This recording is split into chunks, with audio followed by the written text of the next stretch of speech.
네, 감사합니다. 방금 소개받은 이요섭 간사입니다.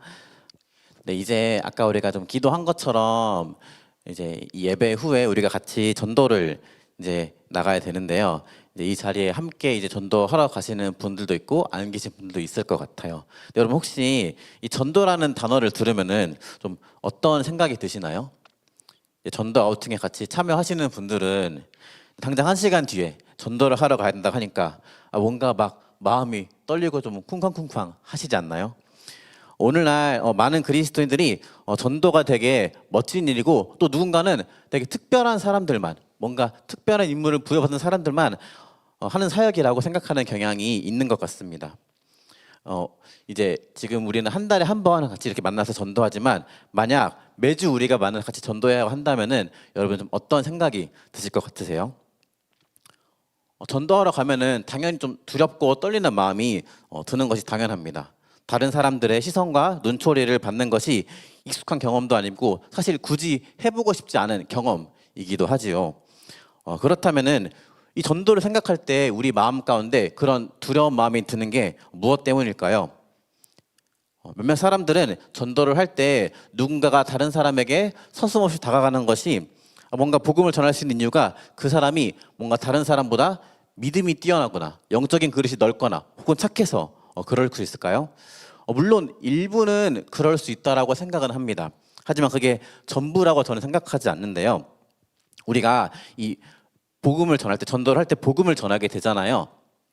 혹시 PPT가 될까요? 네. 그래서 우리가 흔히 복음을 전할 때 이 복음은 영어로 굿 뉴스라고 합니다. 잠깐만요. 네. 복음 이제 굿 뉴스라고 하는데요. 말 그대로 이제 복된 소식이죠. 이 복음은 여러분 복된 소식임을 믿으시나요? 사람들의 반응과 눈빛과 상관없이 이 우리가 전하는 복음, 우리가 알고 있는 이 복음은 세상에서 그 어떤 사실보다도 기쁘고 복된 소식입니다. 자, 그러면 우리가 이 복된 소식을 전함에도 불구하고 참 우리 마음 가운데 두려운 마음이 드는 것이 참 아이러니하다는 생각이 들어요. 한 가지 예를 들어볼게요. 만약에 이제 외부에서 이 우리 좋은 교회로 놀러 왔다라고 제가 해볼게요. 오늘 이제 CC팀이 이제 전도를 왔는데 전도 후에 돌아가기 전에 교회 근처에서 저희가 맛있는 맛집을 조금 가고 싶어서 추천해 달라고 한다면은 성도분들 기쁜 마음으로 추천해 주시겠지요. 추천하면서 좀 안 좋아하면 어떡하지? 이런 생각을 하면서 자기가 좋아하는 맛집을 추천하는 것을 꺼려하는 사람들은 없을 것이라고 생각이 듭니다.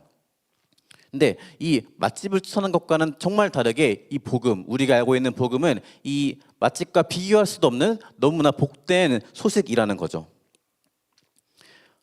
오늘 말씀의 제목이 나를 찾아오신 분인데요. 우리는 우리를 찾아오신 그 예수님의 사랑이 얼마나 큰지 깨달을 때, 이 복음이 얼마나 가치 있고 귀한 일인지 알고 있을 때 앞에서 얘기했던 전도함에 있어서 두려움이 사라질 수 있습니다. 오늘 말씀에서도 그 복된 소식을 접하는 한 사람의 이야기가 나오는데 이제 그 복음이 우리의 삶에도 새겨 들어와서 여러분의 삶에서도 이 전도에 대한 두려움이 완전히 사라지기는 어렵겠지만 그래도 조금은 없어지는 시간이 되었으면 좋겠습니다. 오늘 본문에서 여호수아는 이 여리고성으로 정탐꾼을 보내게 됩니다. 그런데 사실 이 여호수아서를 읽으면서 좀 제 머릿속에 들었던 생각이 있는데요. 과연 여리고성에 정말로 이 정탐꾼들을 보낼 필요가 있었을까라고 생각이 들었습니다. 왜냐하면 여호수아 6장에서 여리고성을 함락시킬 때 하나님은 여호수아에게 뭔가 세상적으로 뛰어난 지략, 모략, 전쟁을 통해서 그 성을 무너뜨리시지 않고요. 오직 여리고성을 잠잠히 일주일 동안 열세 바퀴를 돌았을 때 그 성을 무너뜨리는 기적을 일으키셨습니다. 그렇기 때문에 사실 정탐꾼들이 그 땅에 나아가서 정탐하는 게 정말 필요한 일일까라는 의문이 들었습니다. 그렇다면 오늘 본문에서 하나님은 무엇 때문에 정탐꾼들을 그 여리고 성으로 보내셨을까요? 첫 번째 이유는 바로 이스라엘 백성들에게 하나님의 구원을 선포하기 위함이었습니다. 정탐꾼이 여리고성에 들어가서 가장 먼저 행한 것은 오늘 말씀에서도 이제 읽었지만 이 기생인 라합의 집에 들어가는 것이었습니다.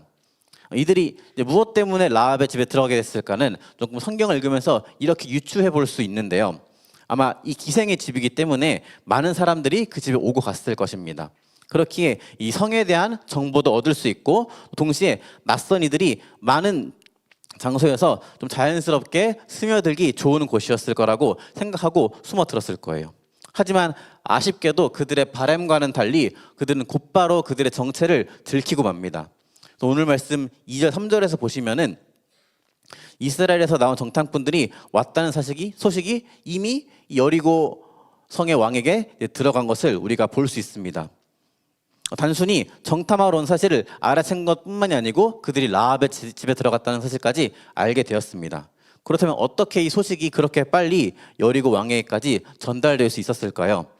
이 질문에 대한 해답은 저 혼자 좀 묵상하다가 이제 찾아낸 해답인데, 만약 이제 우리가 예배를 드리거나 아니면 학교에서 강의를 듣거나 할 때 막 한 외국인이 왔는데 우리랑 막 눈 색깔도 다르고 막 머리 색깔도 노란색인데 그 사람이 막 한국인인 척 좀 보인다고 하더라도 우리가 딱 봤을 때 바로 외국인인 것을 인지할 수 있잖아요. 마찬가지로 그 땅에 있는 이 정탐꾼들이 여리고성과 인종이 달랐기 때문에 그들의 존재 자체를 감추는 것은 불가능했을 것이라고 봅니다.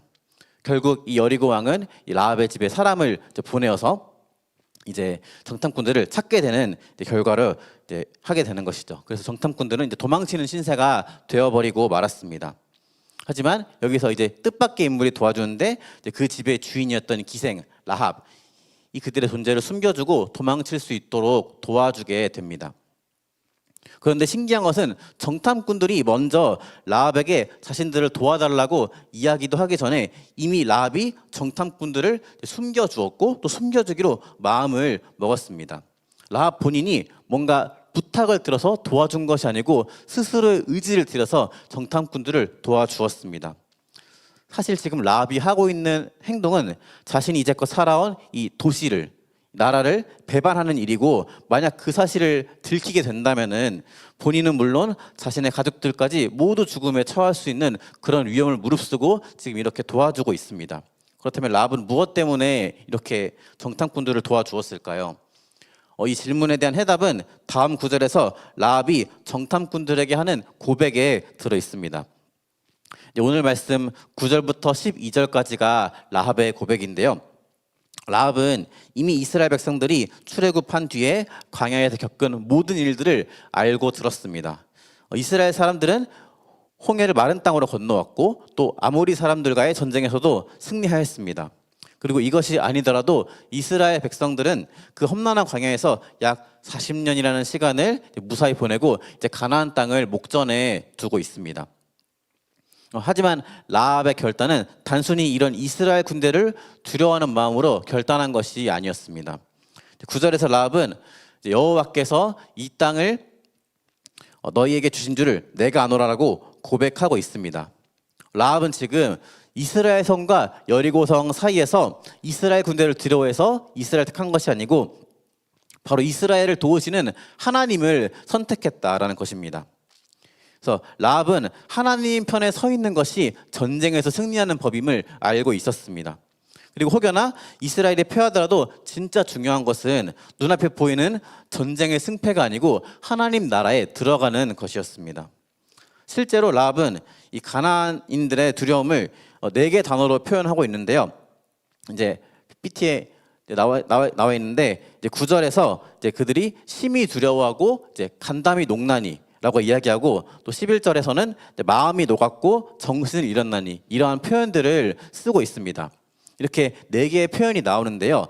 개역개정판에서는 조금은 다르게 번역이 되었지만 이 표현들을 이제 출애굽기 15장 15절 16절에서는 히브리 언어에서 이것들이 똑같이 표현되고 있는데 이 단어들이 이제 이방인들이 용사이신 하나님을 두려워할 때 쓰는 표현들로 나와 있습니다. 그래서 라합은 이렇게 전해들은 소식을 통하여서 하나님이 온 세상의 주인이시고 우리 인생을 다스리시는 분임을 깨달았습니다. 그녀는 누구도 하나님의 나라를 세우는데 항거하거나 반대할 수 없음을 알게 된 것이죠. 그리고 혹여나 그 나라를 거부하거나 방해하는 이들에게는 죽음만이 기다리고 있다라는 사실을 깨닫게 되었습니다. 네, 아까의 질문으로 돌아와서 라합이 지금까지 자신이 지내왔던 이곳 여리고성을 배반한 이유는 하나님을 두려워했기 때문입니다. 오직 하나님을 두려워했기 때문인데요. 그래서 라합은 자신과 자신의 가족의 생명이 하나님이 보내주신 정탐꾼들에게 달려있음을 깨달았습니다.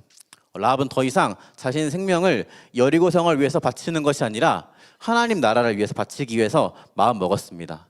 그래서 그녀는 적극적으로 정탐꾼들을 도와주고 하나님 나라의 편에 서기로 마음먹은 것이죠.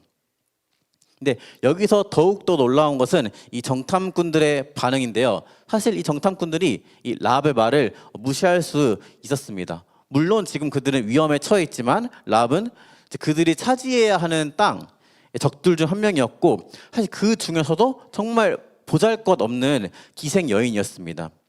하지만 그들을 그렇게 찾아왔던 이 라합의 고백을 정탐꾼들은 단순한 사람의 고백으로 받아들이지 않는데요. 그들은 오히려 이것을 사람의 말로 받아들이지 않고 하나님의 말씀으로 받아들이게 됩니다. 그러면서 그들은 동시에 하나님이 그 땅을 이스라엘 백성들 자신들에게 주셨음을 확신할 수 있었습니다. 그래서 그들은 이제 여호수아에게 돌아가서 이제 다시 라합에게 들었던 말들을 이제 보고하는 장면이 나오는데 거기서 라합의 고백을 토시 하나 틀리지 않고 다시 한번 얘기하는 것을 볼 수 있습니다. PPT에서 보시면은 9절과 24절의 말씀이 나와 있는데 한번 띄워주시겠어요? 네, 그래서 위에가 9절 말씀이고 밑에가 24절 말씀인데 위에서 이 땅을 너희에게 주신 줄을 내가 아노라 라고 하고 있고 마찬가지로 24절에서 그 온 땅을 우리 손에 주셨으므로 또 9절에서 간담이 녹난이라고 하고 있는데 24절에서도 똑같이 간담이 녹더이다라고 이야기하고 있습니다. 만약에 정탐꾼들이 이러한 라합의 고백을 단순한 기생의 명령이나 말로 받아들였다면 그냥 넘겼겠지만 그렇게 하지 않고 권위 있는 하나님의 말씀으로 받아들였기에 그대로 전달한 모습을 우리는 볼 수 있습니다. 그래서 라합의 고백은 단순히 한 여인의 한 기생이 고백하는 것이 아니라 하나님이 이스라엘 백성들에게 주신 구원 그 자체였습니다. 지금 이스라엘 백성들의 입장에서 구원이라고 얘기할 수 있는 게 무엇이 있을까요? 바로 약속의 땅인 가나안 땅으로 들어가는 것입니다. 하나님은 지금 여리고성을 앞두고 있는 이스라엘 백성들과 또 여호수아에게 내가 이미 그 땅을 너희에게 주었으니 너희는 두려워하지 말고 어서 가서 그 땅을 차지하라 라고 지금 기생 라합을 통해서 대신 말해주고 있는 것입니다. 하지만 하나님의 말씀을 선포한 것과 다르게 정탐꾼들의 행동을 보면은 사실은 이들은 실패한 사람이나 다름이 없었는데요. 보통 우리가 생각을 할 때 정탐꾼들을 보내는 목적이 여러분 무엇인가요? 당연히 이제 그 땅을 정탐하는 것이겠죠. 그래서 전쟁을 치르기 전에 상대방의 군대 수는 몇 명 있고 무기는 얼마나 있고 또 어디가 경계가 많이 험한지 그런 것들을 알아보고 그래서 어떻게 해야 이 성을 무너뜨릴 수 있을지 알아보고 돌아오는 것이 정탐꾼들의 이제 목적입니다. 그들은 지금 가나안 땅에서 가장 큰 성 중 하나인 여리고성을 앞두고 있습니다. 난공불락이라고 불릴 정도로 공략하기 힘든 성입니다. 그렇기 때문에 이 정탐꾼들은 여리고성에 가서 이제 해야 할 일들은 이 성을 공략할 방법을 찾는 것이겠죠. 전쟁을 시작하면서 그들이 성벽을 오르기는 적합한지 또 성 안으로 들어갈 수 있는 통로는 어디가 있는지 이스라엘 군대가 쳐들어왔을 때 안에서 성문을 열어줄 수 있는지 없는지 그러한 것들을 알아보고 파악해야만 했습니다. 하지만 정탐꾼들은 이에 대해서는 전혀 알지 못한 채 돌아가게 된 것입니다.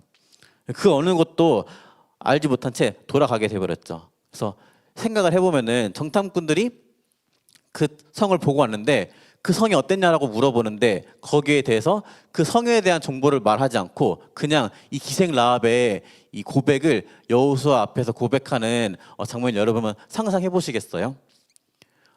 보통 같으면은 좀 이런 것들을 얘기하는 것이 뭔가 내가 실패했으니까 나를 채찍질하고 뭔가 벌 주지 않을까라고 고민할지 모르겠지만 이 오늘 말씀에서 정탐꾼들은 두려워하지 않고 당당하게 여호수아 앞에서 보고하였습니다. 기생 라합을 통해서 그들에게 선포된 하나님의 구원을 들었기 때문이죠. 그리고 그 구원에 대한 확신을 한 번 더 받았습니다. 이후에 이스라엘 백성들이 요단강을 건너고 여리고성을 앞에 두고 할례를 담대하게 받을 수 있었던 이유 중 하나도 아마 하나님이 이미 그들에게 그 땅을 주셨다라고 정탐꾼 그리고 여호수아가 확신했기 때문이었습니다. 실제로 정탐꾼들의 실패는 이 전쟁의 승패에 아무런 영향도 끼치지 못했습니다. 왜냐하면 앞에서 얘기했던 것처럼 이스라엘 백성들이 이 여리고성을 정복할 때는 그냥 성벽을 돌기만 했기 때문이죠. 하나님은 이렇게 실패한 것처럼 보이는 정탐꾼들을 사용하셔서 이스라엘 백성들에게 구원을 알려주셨습니다. 아니, 애초에 정탐꾼들이 그 땅 가운데로 가는 것, 정탐하는 것조차도 하나님의 계획이었습니다. 실패처럼 보였지만 하나님의 계획으로 나아가는 과정 가운데 있었습니다. 그리고 끝내 그 과정들을 통하여서 여호수아와 이스라엘 백성들은 더 이상 두려워하지 않고 가나안 땅 그리고 여리고성으로 나아갈 수 있었습니다. 이처럼 우리의 모든 인생은 과정 가운데 있습니다. 그것이 나의 눈으로 바라봤을 때는 성공일 수도 있고 실패일 수도 있지만 사실은 그런 것은 중요하지 않습니다. 왜냐하면 하나님께서 이 모든 일을 주관하고 계시고 하나님의 계획 아래 우리의 모든 삶이 인도되고 있기 때문입니다. 그래서 그분은 우리가 가야 할 길을 먼저 살피시고 우리의 안위를 살피시는 분입니다.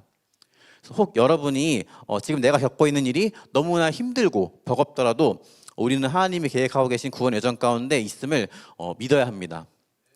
이 길 끝에서 결국 하나님은 우리의 삶에서 이스라엘 백성들이 그랬던 것처럼 우리에게도 구원을 선물해 줄 것이기 때문입니다. 그 사실을 믿으면서 하나님의 가정을 신뢰하면서 살아가는 모든 분들 되었으면 좋겠습니다. 하나님이 그 땅에 정탐꾼을 보내신 두 번째 이유는 바로 이 라합이라는 한 사람을 구원하기 위함이었습니다. 사실 앞에서 얘기했던 것처럼 오늘 본문에서 이 라합이 스스로의 의지를 드리고 하나님의 위대하심을 고백했기 때문에 뭔가 이 말씀을 보면서 뭔가 교훈을 얻을 때 뭔가 나도 라합과 같은 믿음을 가져야지, 라합 너무 위대하다 이런 생각이 들 수도 있을 것 같습니다. 하지만 이 본문에서 알려주고자 하는 것은 단순히 이 라합의 뛰어난 믿음이 아닙니다. 왜냐하면 라합이 아무리 뛰어난 믿음을 가지고 있었다고 할지라도 만약 정탐꾼들이 그 땅 가운데 가지 않았다면은, 정탐꾼들을 만나지 못했다면은 라합은 구원받을 수 없었기 때문이죠. 하나님은 하나님의 이름을 두려워하고 그렇게 구원받기 원하는 라합 한 사람을 알고 계셨습니다. 하지만 그냥 라합을 여리고성에서 뭔가 뿅 해서 나오게 해서 이스라엘 진영으로 들어오게 할 수는 없으셨겠죠. 그래서 그 한 사람을 구원하기 위해서 그 땅 가운데로 정탐꾼들을 보내게 됩니다. 그리고 정탐꾼들은 그 많은 곳 중에서 라합이 거하는 곳으로 하나님 직접 보내주어서 그 만남이 이루어지게 하셨습니다. 하나님을 사랑하고 하나님을 두려워하는 그 한 여인을 위해서, 또 그 여인을 구원하기 위해서 하나님 정탐꾼을 그 땅 가운데로 보내셨습니다. 이로 인해 정탐꾼들은 그 한 여인을 만나기 위한 여정을 출발해서 자신들이 의도하지 않았더라도 라합을 만나게 되고 라합과 맹세를 맺어 그 여인을 구원할 수 있었습니다. 그래서 라합이 정탐꾼들을 도와 그들의 목숨을 구해준 것은 라합의 의지가 아닌 하나님의 계획이었던 것입니다. 그 계획을 위해서 하나님은 정탐꾼들을 사용하셨고 라합과의 만남을 성사시키십니다. 여인을 만나 맹세하게 하고 결국 여리고성이 함락될 때 라합도 함께 구원을 얻도록 도와주십니다. 앞에서 얘기한 것처럼 사실 정탐꾼들이 실제로 한 것은 하나도 없습니다. 정탐꾼들은 뭔가 그들의 의무도 다하지 않았고, 또 하지만 그럼에도 불구하고 하나님은 이렇게 될 것을 다 알면서도 정탐꾼들을 보내셨습니다. 하나님을 두려워하는 그 한 여인을 위해서, 하나님을 사랑하는 한 여인을 구원하기 위해 굳이 떠나 보내도 되지 않는 정탐꾼들을 그 땅 가운데로 보내셨습니다. 그리고 끝끝내 그 한 사람을 위해서 여리고성 한가운데로 들어가게 하셨고 라합을 만나게 하시고 라합을 구원하여 주셨습니다. 여러분 잘 생각해 보면요, 이 정탐꾼들이 떠나지 않아도 됐을 이 여정, 사실 이 여정이 우리가 알고 있는 한 분의 여정과 많이 닮아 있음을 여러분 알고 계신가요? 굳이 떠나도 되지 않는 여정은 본인조차 스스로 떠나도 되지 않은 여정을 선택하신 바로 예수님의 여정과 너무나도 닮아 있습니다. 예수님은 우리를 여기에 모여있는 각 한 사람 한 사람을 구원하기 위해서 자신이 떠나도 되지 않는 그 여정을 선택하셨습니다. 하나님은 사람과 교제가 없더라도 완전한 분이시며 우리의 도움 없이도 스스로 온전하신 분이십니다. 때문에 예수님은 꼭 우리를 위해서 이 땅 가운데 내려오시는 수고를 하실 필요가 없었습니다. 오늘의 말씀의 정탐꾼들과 다르게 예수님은 이 여정의 진짜 목적이 무엇인지 알고 계셨습니다. 또한 그가 어떠한 고난과 수모를 겪어야 할지도 알고 계셨습니다. 하지만 그럼에도 불구하고 예수님은 그 뜻을 꺾지 않으시고 자신이 가지고 계신 하늘 보좌의 모든 영광들을 다 내려두고 이 땅 가운데 오셔서 우리와 같이 되셨습니다. 예수님은 그럼 무엇 때문에 이 험난한 여정을 선택하셨을까요?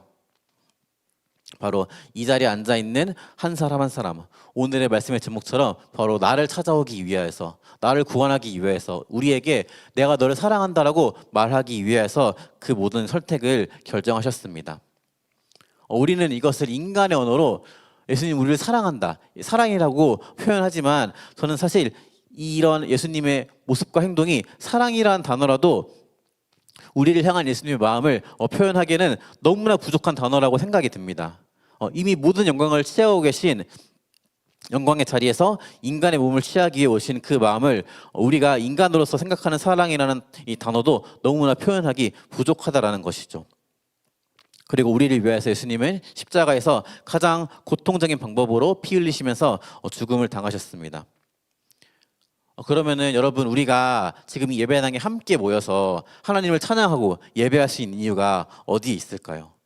그렇게 우리를 위하여서 자신의 모든 것을 내어주신 그분이 우리를 먼저 찾아와 주셨기 때문에, 손 내밀어 주시고 우리의 죄를 용서해 주셨기 때문에 이 모든 것이 가능하다는 사실을 여러분들이 믿었으면 좋겠습니다. 마지막으로 이렇게 구원을 받은 우리가 어떻게 살아가야 하는지 얘기를 조금 드리려고 합니다. 성경에서는 수많은 사람들은 이 복음을 영접하고 혼자만 그 복음을 간직하지 않았습니다. 그 복된 소식을 주위 사람들에게 널리 알리며 전파하고 삽니다. 오늘 본문에서 라합도 마찬가지였는데요. 라합은 혼자서 이 구원을 받으려고 하지 않았습니다. 오늘 본문 13절에서는 나의 부모와 나의 남녀 형제와 그들에게 속한 모든 사람을 살려주어 라고 기록하고 있는데요. 라합은 단순히 자신의 가족들과 주변 지인들이 이스라엘 군대로부터 목숨을 구제받기 위해 부탁하는 것이 아닙니다. 자신의 주변 사람들 또한 하나님 나라로 들어갈 수 있게 해달라고 간청한 것입니다. 그리고 정탐꾼들은 이 간청을 들어주게 되었고, 실제로 여리고성이 무너질 때 라합과 그의 모든 가족들이, 친족들까지 구원을 얻게 됩니다. 이제 구원을 얻은 이들은 이스라엘 백성들과 함께 하나님의 나라에서 하나님 나라의 백성으로 살 수 있게 되었습니다. 여러분, 우리 또한 마찬가지입니다. 우리는 예수님의 희생과 사랑으로 인해 우리의 노력으로는 얻을 수 없는 구원을 얻었습니다. 이제 이 구원을 받은 우리는 예수님의 사랑과 구원을 전해야 하는 사명을 받았습니다. 제가 좋아하는 찬양 중에서 이제 그가 오신 이유라는 제목을 가진 찬양이 있습니다. 아시는 분도 있을 건데요. 거기에 보면 가사가 이렇게 나옵니다. 지으신 그대로 회복시킨 우리의 창조주 그리스도, 십자가의 길로 아버지의 뜻 이루셨네. 그가 이 땅에 오신 이유. 이게 이제 예수님이 이 땅에 오신 이유를 잘 설명하고 대변해 주죠. 하지만 이 찬양의 가사는 이렇게 끝나지 않습니다. 보시는 것처럼 그 뒤에 가사가 이렇게 나오는데요. 이제 우리에게 맡겨진 그 소망, 그 사랑, 그 생명, 아름답고 눈부신 십자가의 길, 우리가 이 땅에 살아갈 이유. 여러분, 아멘이십니까? 예수님의 소망과 사랑과 생명이 우리에게 맡겨졌습니다. 물론 이 시대 가운데 우리가 복음을 전하고 전도하는 것이 쉽지만은 않습니다. 사람들이 가지고 있는 어떤 교회에 대한 안 좋은 시선을 견뎌내며 복음을 전하는 것이 참 어렵기도 합니다. 하지만 이 자리에 계신 여러분께 제가 이렇게 한번 물어보고 싶습니다. 우리가 지금 일어나서 복음을 전하는 것이 예수님이 하늘 보좌를 버리고 이 땅에 내려오셔서 우리를 위하여서 십자가를 지신 그 일보다 어려울까요? 절대 그렇지 않다라는 것입니다. 예수님이 우리를 위하여서, 나라는 단 한 사람을 위하여서 여정을 떠나신 것처럼, 그래서 나를 찾아오신 것처럼 우리도 우리 주변에 누군가를 위해서 이 믿음의 여정을 떠나야 합니다. 그러니 정탐꾼이 그랬고 예수님이 그랬던 것처럼 이 자리에 계신 성도님들 한 분 한 분 모두가 단 한 사람을 위한, 누군가를 위한 그 여정을 떠나시기를 추천드립니다. 진정으로 그 예수님의 사랑을 경험한 여러분들이라면은 복음을 전하는 이 삶에 함께 참여해 주시기를 부탁드립니다. 그리고 특별히 전도할 수 있는 기회가, 특권을 우리 이 CEC가 함께 왔을 때 같이 시작해 보시면 너무나 좋겠습니다. 말씀 마무리하겠습니다. 하나님은 이스라엘을 구원하기 위해서, 그리고 라합을 구원하기 위해서 굳이 보내지 않아도 되는 정탐꾼을 여리고성 한가운데로 보내시고 찾으셨습니다. 그리고 예수님은 우리를 위해서 굳이 시작하지 않으셔도 될 여정을 시작하시고 우리를 찾아오시고 구원하여 주셨습니다. 이제 그 사랑을 받은 우리가 어떻게 행동해야 할까요? 마땅히 그 들은 바를 우리에게 찾아오신 그 놀라운 사랑을 전하며 살아가야 하지 않겠습니까? 우리를 먼저 찾아오신 그 사랑을 경험한 우리라면 마땅히 밖으로 나가야 합니다. 혹시 아직도 두려움이 사라지지 않나요? 그렇다면 제가 한 가지 이야기를 들려드리고 마무리하겠습니다. 만약에 어떤 한 사람이 여러분 깊은 산속에서 굶주린 곰을 만났다라고 가정해 보겠습니다. 그는 너무나 무섭고 두려워서 이제 막 발이 얼어붙고 온몸이 떨리고 있습니다. 이제 막 곰의 이빨과 발톱을 보니까 세상에서 가장 큰 공포로 다가오게 되는 거죠.